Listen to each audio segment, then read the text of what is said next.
introduksi. Baik, saya mulai saja.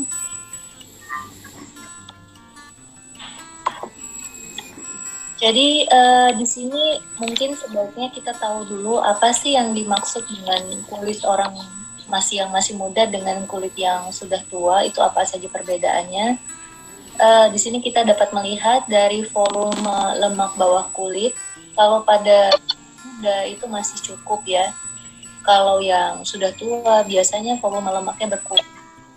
Terus kulitnya juga tebal kalau masih muda, sementara kalau sudah tua kulitnya mulai menipis. Nah, kalau masih muda kulitnya kencang, kalau sudah tua ini kulitnya kendur dan kehilangan elastisitas. Dan kulitnya cenderung kering kalau sudah tua dan mulai nampak berkeriput. Dan ada seperti bercak-bercak hitam ya, atau sering kita sebut dengan aging hiperpigmentasi. Nah, mungkin kita perlu tahu kenapa sih kok bisa terjadi demikian.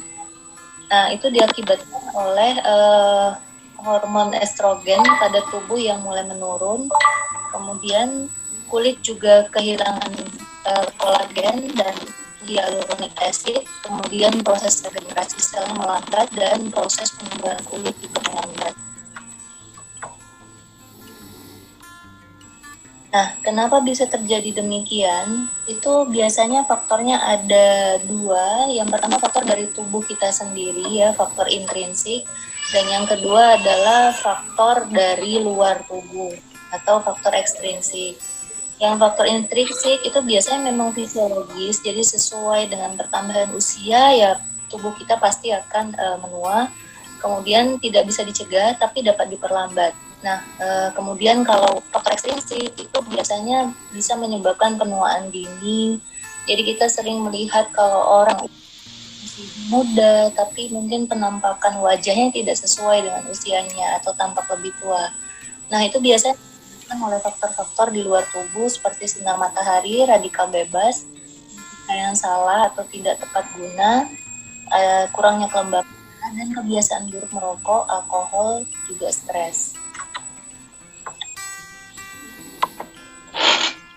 Nah, kemudian apa saja sih gejala klinis proses aging atau penuaan ini?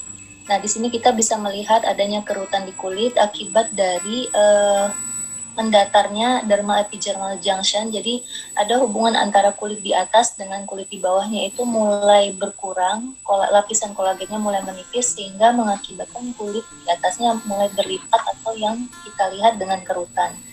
Kemudian kulit kendur yang diakibatkan adanya pengurangan dari matriks ekstraseluler yang di bawah kulit, jadi mengakibatkan kulitnya tidak ada penyangga sehingga mulai mengendur. Kemudian kalau usia tua biasanya kulitnya kering dan bersisih, kemudian bulu-bulu atau rambutnya mulai rontok, adanya hiperpigmentasi yang jika semakin sering sinar matahari itu dia bisa mengakibatkan tumor jinak.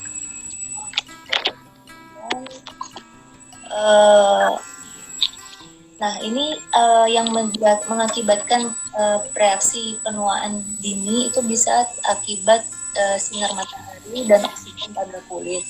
Di mana oksigen dan sinar matahari itu mengakibatkan teroksidasi lemak di permukaan kulit. Jadi di sini lemaknya mengalami oksidasi mulai berkurang dan terbentuklah radikal bebas.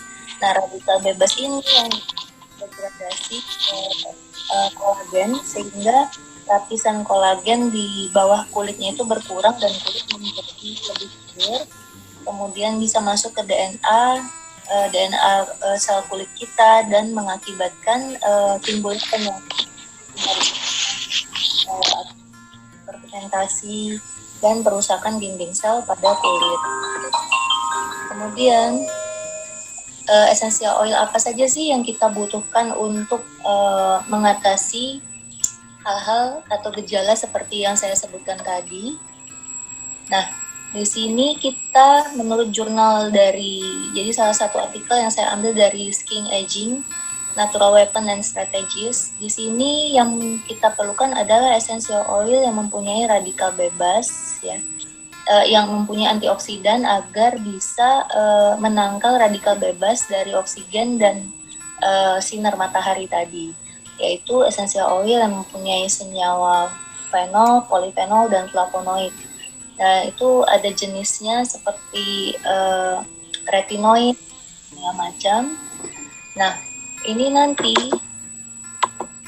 kemudian essential oil yang digunakan untuk rejuvenasi ini mempunyai 3 fungsi. Yang pertama sebagai antioksidan, yang kedua sebagai anti photoaging, jadi dia bisa menghambat pembentukan freckles yang bintik-bintik pigmentasi. Kemudian yang ketiga, dia bisa memproteksi matriks ekstraseluler. Jadi di sini menjaga serat-serat kolagen agar tidak dan sel-sel fibroblasnya akan tetap stabil sehingga dapat memperlambat proses penuaan atau yang sering kita bilang dengan istilah rejuvenasi.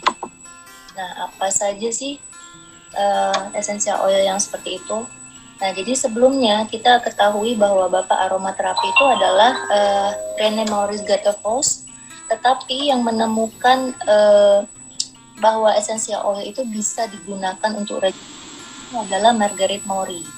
Jadi bukan bapak aromaterapinya, tetapi ada seorang wanita meneliti tentang penggunaan eksternal dari essential oil ini dengan cara melarutkannya dengan carrier oil. Jadi dia berfokus pada efek rejuvenasi dari essential oil. Nah, memang penelitian tentang ini masih sedikit, baru bisa dibuktikan pada hewan oleh oleh Yodim dan Dean pada tahun 2000. Nah, kemudian belum banyak memang pembuktian secara ilmiah pada manusia, tetapi yang sudah pernah dibuktikan adalah efek dari essential oil tea tree, itu dapat meredakan jerawat dan kutu air. Nah, jadi yang lebih ditekankan di sini bahwa essential oil untuk anti-aging ini adalah efek senyawanya yang terkandung dalam essential oil, jadi bukan efek aromaterapinya. Makanya judulnya di sini essential oil for anti-aging, bukan for aromaterapi for anti-aging. Karena kita bukan memakainya untuk aromaterapi, tetapi langsung dioleskan pada kulit. Jadi di sini ditekankan efek senyawa kimia yang terkandung pada essential oilnya yang dapat memperlambat proses penuaan. Nah, ini berikut ini ada sedikit animasi. Jadi di sini terjadinya proses penuaan kulit secara dini akibat dari Rosse reactive oxygen species, jadi akibat sinar matahari. Nah, itu dia akan membuat serat-serat kolagen menjadi melemah dan sel-sel fibroblasnya mulai mengecil. Inilah yang akan mengakibatkan kerutan di permukaan kulit. Nah, kemudian essential oil dari kulit itu akan meresap ke dalam sel-sel fibroblas. Dia akan memperbaiki sel fibroblas ini. Nah, dia akan memperbaiki DNA dalam sel-sel ini dari senyawa-senyawa kimianya sehingga akan terjadi regenerasi sel fibroblas yang nantinya diharapkan akan memperbaiki serat yang ada di bawah kulit kita.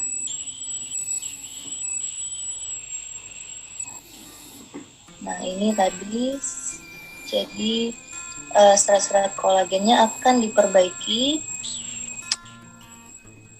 Nah, sehingga nanti susunan-susunan serat kolagen ini akan regenerasi sehingga akan menopang kulit di atasnya dan mengurangi kerutan-kerutan yang terjadi akibat tadi penipisan serat kolagen. Jadi kira-kira gambarannya seperti itu. Kalau kita oleskan essential oil yang sesuai aturan ya ke atas kulit, nah, tadi dia akan meresap sehingga akan memperbaiki elastisitas kulit kita. Kemudian, nah jadi di sini essential oil yang berfungsi untuk 3 tadi, yang pertama kan antioksidan ya.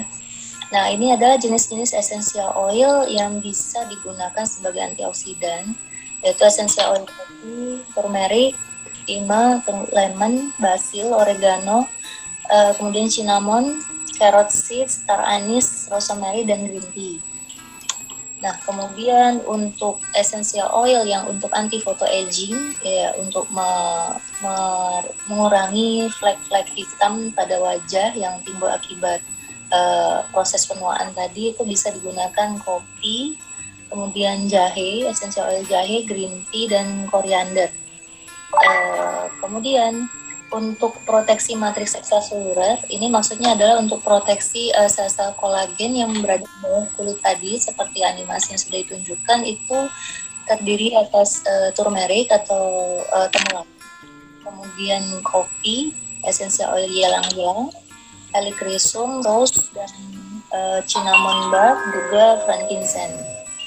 Jadi itulah menurut jurnal yang sementara ini saya temui, esensial oil yang berfungsi untuk rujuk gigi.